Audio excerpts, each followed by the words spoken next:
আসসালামু আলাইকুম। আজকে আমরা সেই স্বাদের বিরিয়ানি রান্না করব।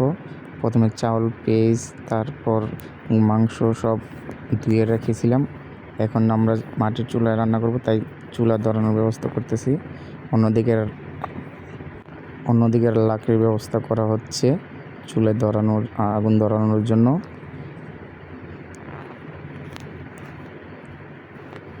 তারপর প্রথমে আগুন ধরানোর পর আমরা পাতিলটা একটু গরম করে নিতেছি। তারপর তেল দিলাম পরিমাণ মতো। আমাদের যেহেতু চাল অনেক বেশি, তাই সব তেলই লাগবে।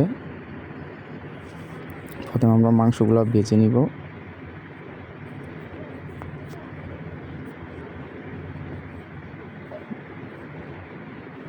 মাংসগুলো সুন্দরভাবে না ভাজলে বিরিয়ানিতে স্বাদ আসবে না। আমরা সব বন্ধুরা মিলে একসাথে রান্না করতেছি। একজন এক কাজে ব্যস্ত, তো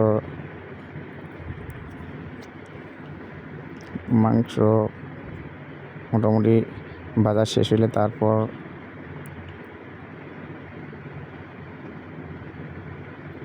এখন একটু ডেকে দেওয়া দরকার সিদ্ধ হওয়ার জন্য।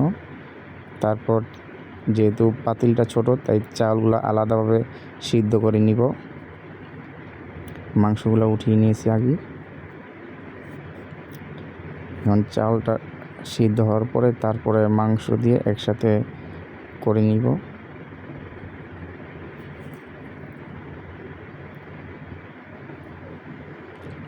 চাউলটা সিদ্ধ হওয়ার জন্য পরিমাণ মতো পানি দিতে হবে অবশ্যই, নয়তো শক্ত থাকবে। আর বেশি পানি হলে ওটা খাওয়া যাবে না। এখন আমরা চাউলটা সিদ্ধ হয়ে গেছে, গোস্তগুলা ঢেলে দিব। তারপর সুন্দর করে মিক্স করে নিব।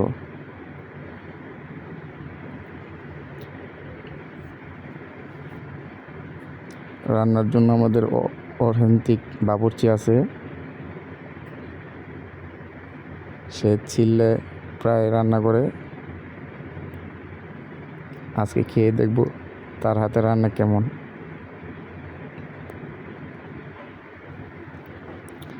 রান্না কমপ্লিট হওয়ার পরে এখন আমরা আগুন উপরে দিয়ে দিচ্ছি, জানি উপরটা সিদ্ধ হয়।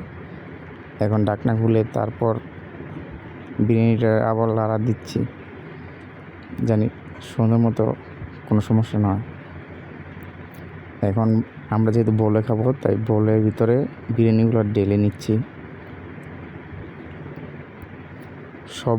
এগুলো আমরা খাবো, সেই স্বাদ গ্রানটা সেই আসতেছে। খেতে অনেক মজা হবে।